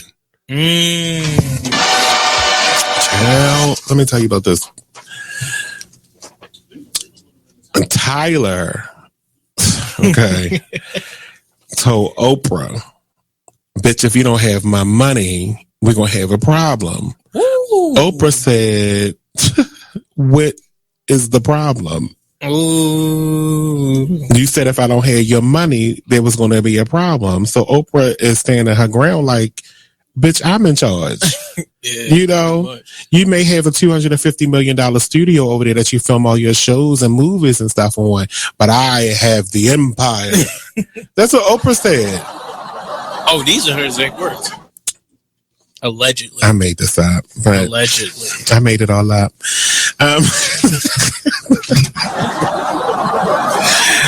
But there was a rumor that they were beefing. But Tyler confirms that they don't have any issues. So it says it was recently reported on the rumors that was swirling that the twosome were on the outs over constructive criticism of a Perry's show. Well, I got some constructive criticism, and we can be on the outs, Tyler, and I don't give a damn, because I'm going to make a promo out of this anyway and share it to your page. I need the scenes on Have and Have Nots to be like 5% shorter, each one. I want you to watch an episode of The Young and the Restless, because this is supposed to be a soap opera. No one's dialogue on The Young and the Restless is like this. You don't have to talk about the random plant in the corner for 25 minutes on one damn scene. They talk about random plants.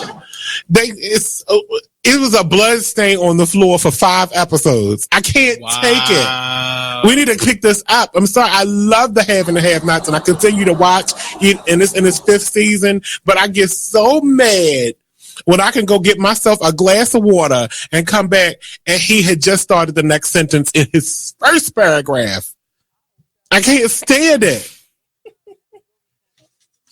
They just want to get the point across. It's not but you don't get the point for 4 episodes.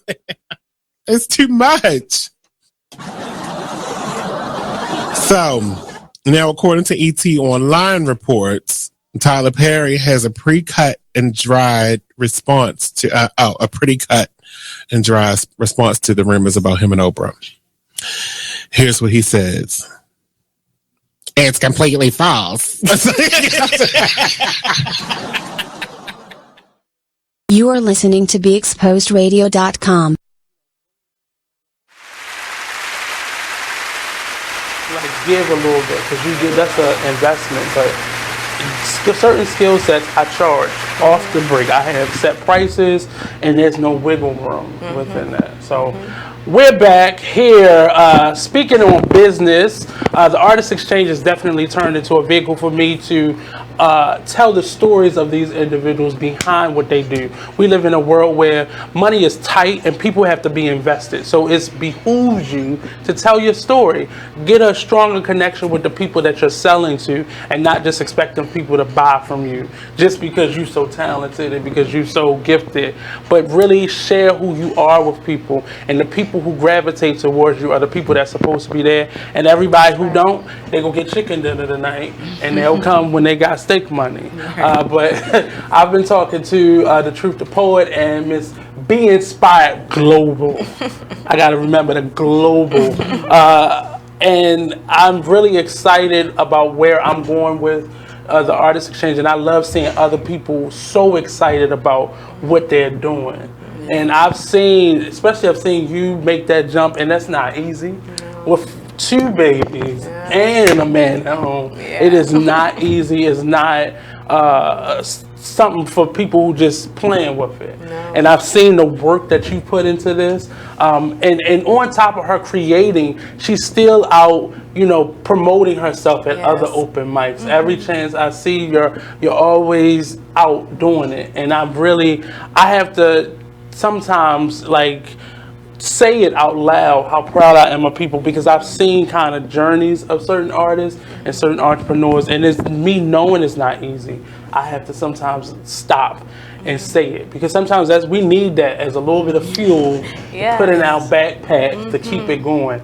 So we talked about those 7 streams. Are there any other avenues of your business that you have monetized, or any other things? Like in addition to you doing all those things, you're an author. So that's a residual It is. income. Yes. So I am an author. Shout out to Kadisha and Alicia. We are Wisdom on the Wall. That's the name of the book that we authored together. But we also branched out and did a nonprofit organization, Wisdom on the Wall, which is a women, as more of a family empowerment organization, because that's what we really want to touch. Women especially, but definitely families.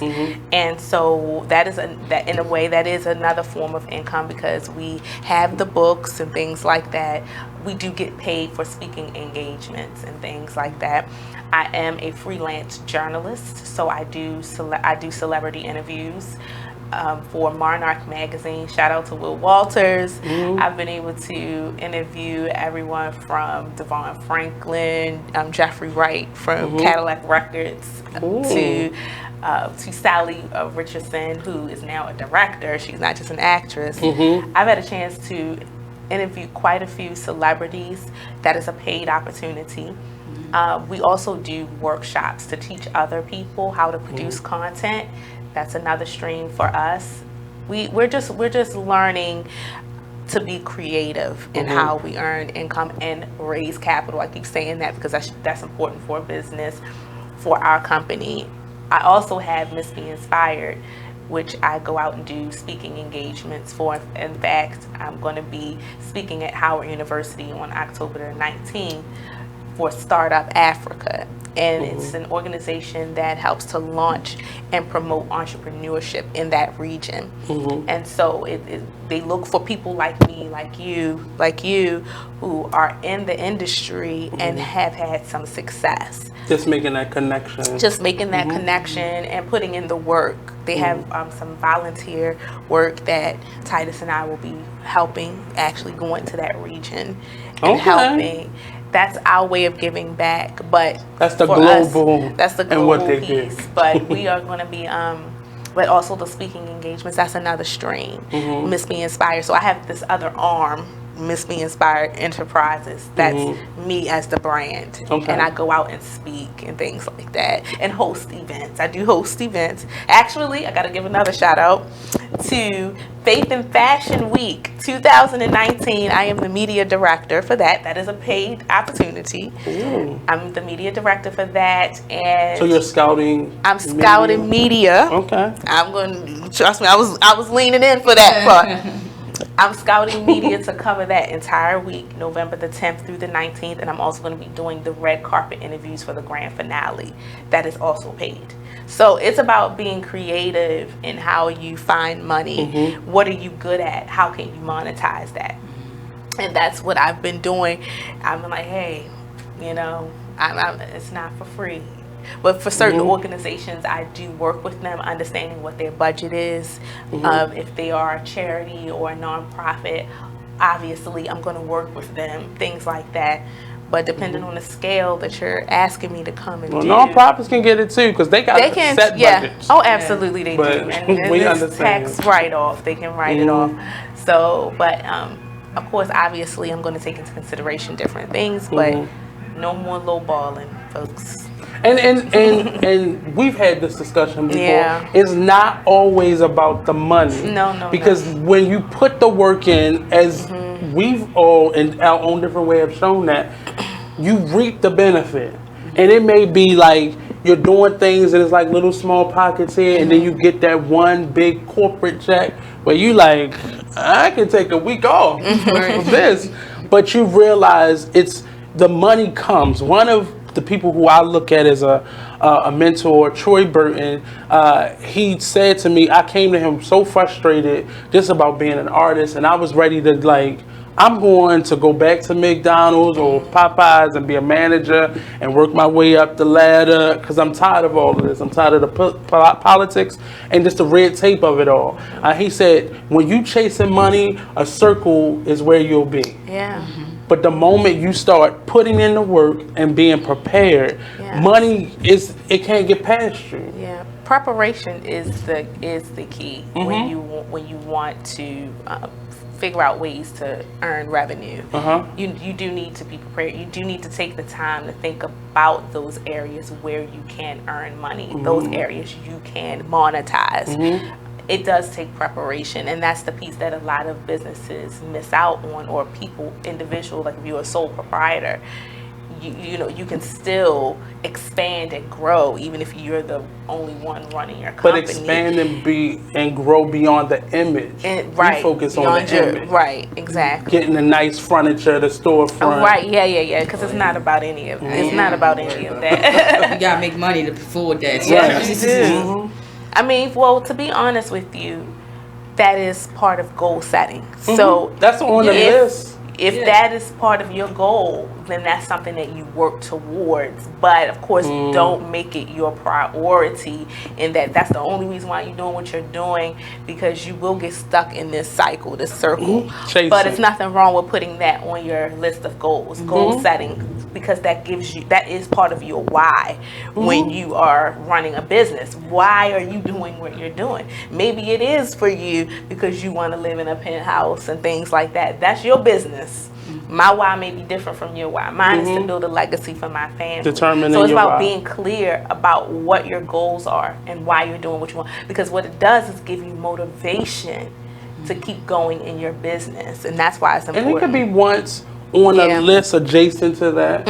It can definitely be once. But when we focus so much on, I've seen so many businesses open up and stay open for a couple months, if that long, because they made everything look pretty and shiny. Yeah, I agree with that. Absolutely. And our Caucasian counterparts, we've seen them open up stuff in a dive. Yeah. We don't accept that, but we still spend our money there. Right. Because we think the quality is good while they're building, and we don't respect our building process. That's true. I agree with that. I think that our community, we're hard on one another. Unfortunately, we don't give each other that room to grow when we're starting business. We're always complaining like, oh, that's why I don't do business with a black organization because of X, Y, and Z. We're always looking for that fault in one another, and I think we need to be a little more forgiving, because you don't have a problem going to the mall and going to the Apple store, which my husband and I did the other day. There's no shade on anybody, but going to an electronic store, a high-end, let me do it like that. They ain't pay for your sponsor. Right, a high-end electronic store,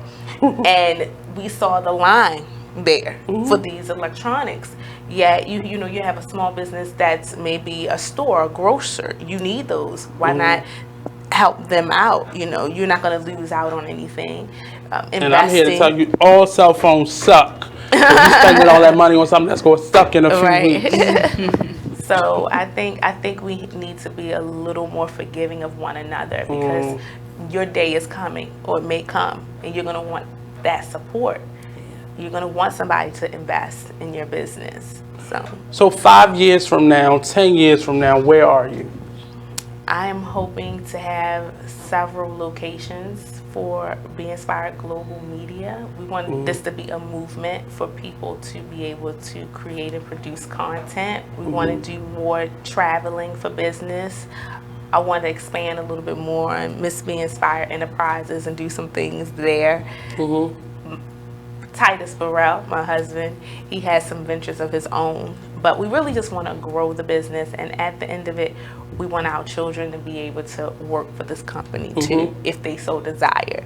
We're teaching them the business. Of course, we want them to find their way, but this is something that they have. They will have a stream. We are offering them a stream. We're offering them a stream. So definitely expanding the business. We want to be that go-to media specialist company where we're the standard in a way. We're experts in this industry, and we want people to be able to come to us for those services. It's true. So, I would love to have a theater, aiming for my own theater so that I can stop booking venues. Having a venue that is expensive. Yes, to do everything I want to do, to have my own theater summer camps, to teach my own performers how to perform, and all of that, and working with these artists to show them how to turn their purpose into prosperity. Because one thing about the production company, like I said, we have artists who are people call me all the time saying, hey, I need a DJ, or I need a singer, and stop doing everything for free, teaching them those lessons and teaching them how to be great in business and how, if that's what you love to do, how to turn that into money, and us being that avenue and that catalyst that you can go through us and be able to make that money for yourself and know what it looks like, because it doesn't just stop. People, a lot of artists think that if they don't make it big, then there's no money for them, and that's not true. There's so many other avenues. Writing a jingle, that makes a person millions, and they're not even thinking about it. So just doing those two things. The theater is one of my biggest things, helping more artists, and soon to be hopefully going on a tour, taking people. I want to see the world, and I want artists to see the world, and I want my art to see the world. I got the passport. Trying to get more bookings. All those people out there, you know what I mean? In terms of the educational side of what we do and the giving of that education, what are some of the things that you would like people to come to you in terms of artists, in terms of other entrepreneurs? What would you like them to have in line, in order, when they come to you? Yeah, I mean, just a general idea of what you're wanting to do. For a multimedia production company, that's important to have at least a vision of what you want to do, so we can have something to build on. You would be surprised how many people will come to us. I have this idea for this show, right? That's how it goes, right? For this show, right? For this film, right? And I'm thinking dot. They haven't written anything down. They don't have a script. They don't have a synopsis or anything. So at least take the time to write down your ideas so that we can help you build on it. But if you come to us with nothing but just, I got this idea for a show, right? It's going to be hard for us to help you. And it's dangerous, because that's how people get their ideas stolen, and you can't do anything about that. Right. And but you just brought somebody an idea without anything to back it up. Don't go to a production company like that. Yeah, make sure your stuff is copyrighted, trademarked, you name it. Make sure it's yours. That's your intellectual property. So yes, that's a whole other class. For me, for Miss Be Inspired Enterprises, obviously I do help others build their businesses. So I would like for you, when you come to me, I'm going to give you some homework. I'm going to tell you to do X, Y, and Z. I'm going to tell you, hey, here's a template for a business plan. Write in, fill it in as much as you can, because that's the only way I can help you take it to the next level. So as far as artists go, I just who come into have a passport, because we about to be on it. Yes, and fulfill your dreams and work. Please come humble and hungry. Yes. As long as you come humble and hungry, then we can do amazing things. But if you're here to tell me what to do, it's not going to work out for you. Ding, ding, ding, ding. Sorry, it's all right. Good. Oh my God. That was so good. Well, that happens when people are afraid to jump out there and live their passion. They see you've done the work, so I'm just going to take what I'm doing and just put it over there, and then, hey, we partners, right? No, that's not what this is. Jump out there on your own. Right, like you'd be surprised what people want to do for your stuff. You know what I mean? They want to turn it into this bald hair is nothing surprising. This is pulling it out. That's a mouthful what you say. I've been in art performing for so long, since 14. Went on a hiatus. I had agents. I went on a hiatus, came back, and I still came out humble and did like a whole year of performing gigs for free, doing and regaining. It wasn't free, that was marketing. It was, but without just being humble. Knowing that I still showing us something so you can get a paycheck. Even though I knew there was still more to learn. And every day changes. The world is continuously spinning, and there's so much more to learn. And even now, I'm still learning. I'm still humble enough to take opportunities from other people. So if I'm going to be humble, you definitely have to be humble at asking for an opportunity.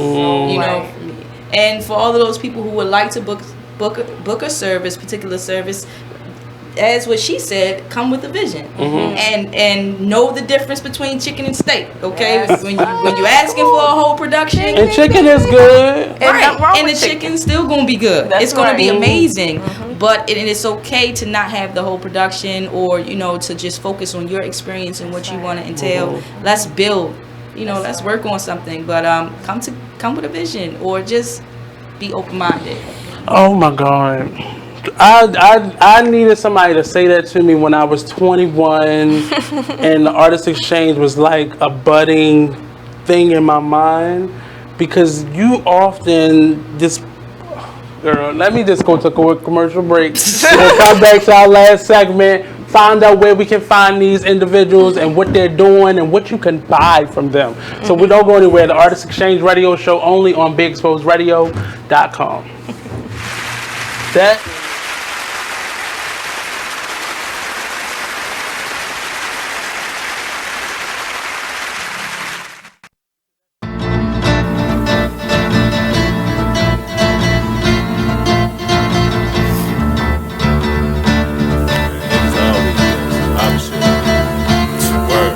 First they love you, then desert you. Leave with a plate full with no spoon. Ain't no space, I can't escape negativity. I got used to the taste of been bad, burned, then fucked over. But remain strong through the Passover. Kicking haters out of the way like masked over. Roll up, sip something, let it pass over. Who would I be? It ain't the man to me to let the next man take advantage of me. When that storm come, no pan I see. Get with it, not without it, then you'll see. I beat the haters, they know I'm greater. That's why they buzzing for the elevator. But I can't save you, we too loud on the pedal stool. Don't carry fakers, always got your hand out demanding favors. When I just looked out, now you need more paper. I can't breathe, give me 3 feet. I never let y'all be the death of me. When my patience run thin, yeah, nigga OT, cause they wanna see me down like I'm an NCT. 6 words, get the fuck away from me. Say I help you out if you can help yourself. I keep the G till I DIE. Now excuse me while I get back to PC. HOP ain't losing sleep while your third eye always on me. I'm stacking green just to feed the team. My boo, she know that I'm king with chasing my dream. These niggas it seems I rip them, trash them, then put on new jeans. Man, see the problem is, man, I keep it 100, man. Yeah, I mean, like if I got it, then you got it. Yeah, I mean, but if I got it, like the one thing you always gotta remember is people gonna try to project their insecurities onto you. But you can't listen to what them niggas saying. You gotta get out here and do your shit regardless. You gonna do what you love for the rest of your life anyway. So why not turn that shit into something? Be a man of everything you say. This shit bigger than me, man. Like, yeah, I'm good and all. You are listening to BeExposedRadio.com.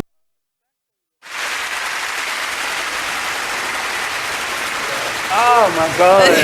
So much. Yes, like I just didn't have these. And the reason I give so much away in terms of information is because I did not have these. I paid money to be an artist. Yeah. And I didn't get any of the business. I got a lot of, I need you to do this, and this, and pay them dues. And I didn't get any of the business. Even breaking myself out of the educational realm of being an artist was hard, because I felt like I had to give and give and give. And that's where it comes from. A lot of us who have gone to school, we feel that need to give back and kind of pay those dudes forward. And no, because I charge teachers now.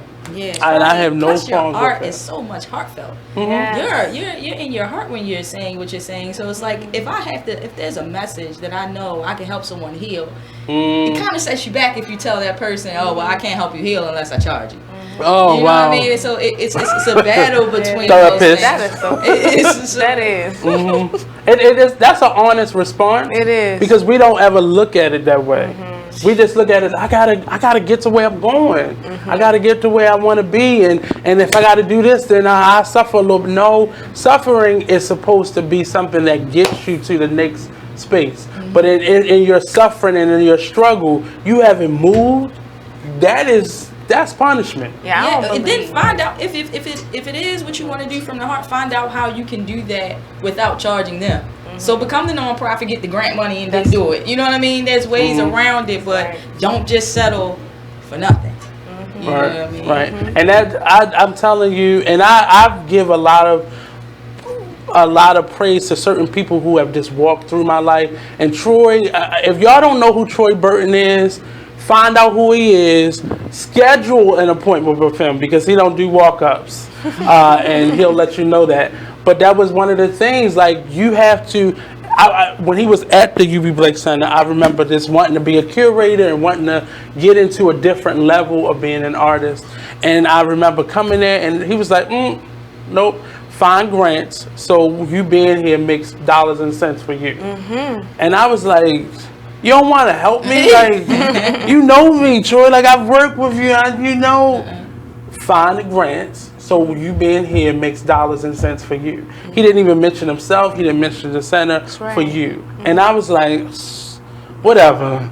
And then years later, I'm in a situation where I should have done that versus letting them pay me.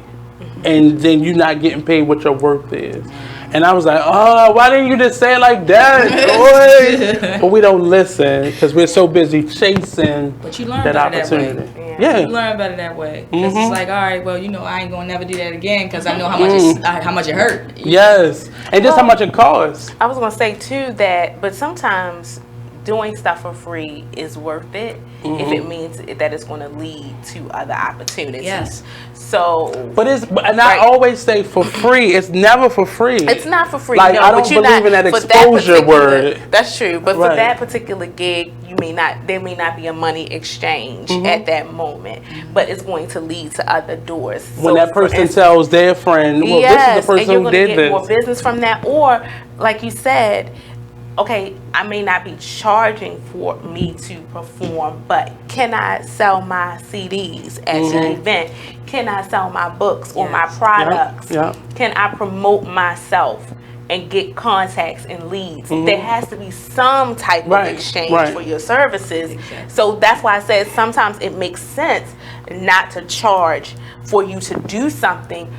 But on the other side of that, you're going to get more customers out of it. You're going to make a couple dollars off your product. So those things have to be considered too. And I think that gray area has to be defined so that when you do weigh as an artist or whomever you are, whether it's worth it, you have to look at all of those things. And it really just, it matters because we haven't, as entrepreneurs, we often are running off a passion, and some of us are really business smart, and often we aren't both, or we aren't exercising both of them.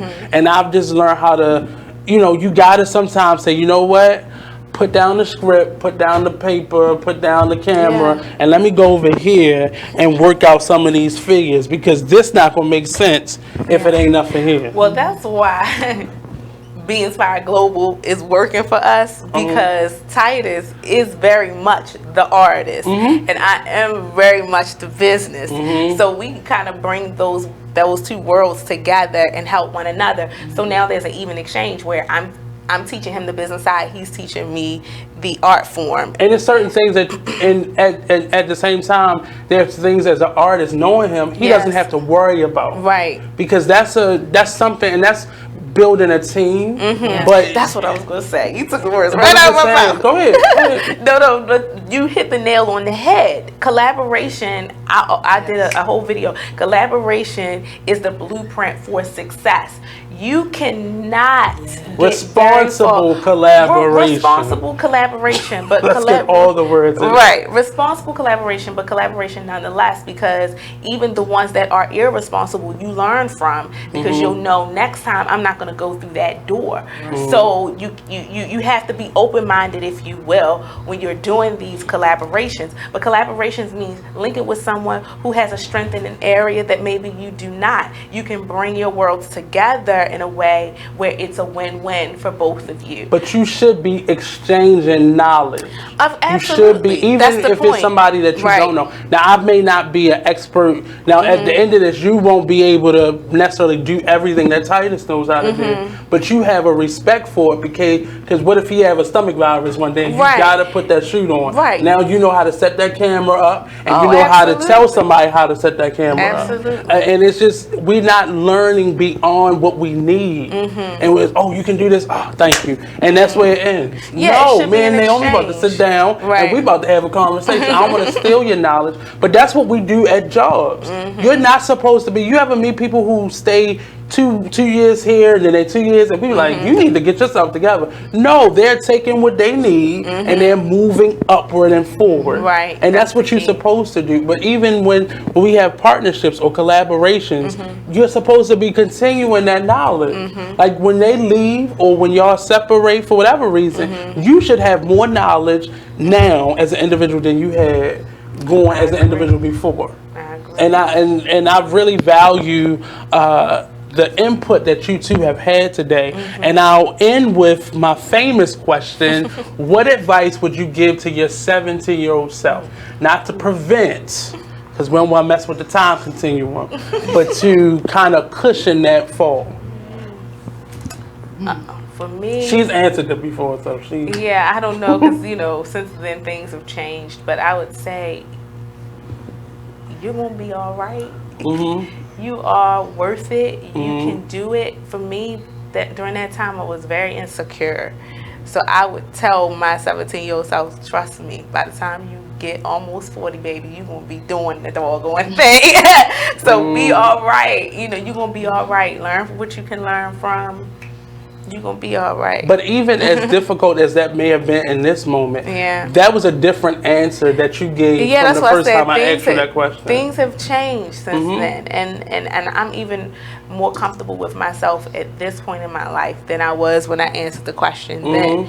So you first got here. Right. So it's an evolution. And that's why I said at 17, I would tell myself, you're gonna make some mistakes, but you're gonna be all right. You're gonna make it, you know, and you know you're gonna be better off than what you think. You know, and that's the purpose and the intention behind the question, not to kind of pick anybody's brain or shrink anybody, but it should show your growth. I love when I have people on multiple times and ask them and just understand where their answers have grown from.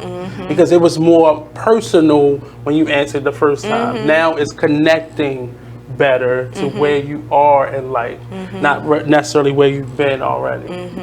Miss Truth. So that's a difficult question. I think that's what I do. And I love it though. I love it. I'm thinking that I would have told myself to put myself first as far as investing in the things that I want to do. Like I've spent a lot of time investing into other people's dreams and other people's success that I have put myself on the back burner for a long time. Like I said, when I went on that hiatus was for years, and I was investing, helping other people's dreams come true who weren't even serious about their dreams. So because that you tricked yourself into believing that was your passion, right, and not you, right, exactly. And not that I don't want to help, and not that I want to hinder other people, but helping other people is best when you help yourself. And that's how we're going to end this show. The Artist Exchange Radio Show, every Monday and Friday, 5 p.m. to 7 p.m. Only on BeExposedRadio.com. There's more to come. I'll be posting later. I might do a live. Thank you to you ladies. Yes, I really appreciate taking the time. Up next, It Is What It Is radio show at 9 o'clock. So you got 2 hours to get yourself together, get your party clothes on, because they about to bring it. So that's it. Thank you all again. Thank you. Peace out.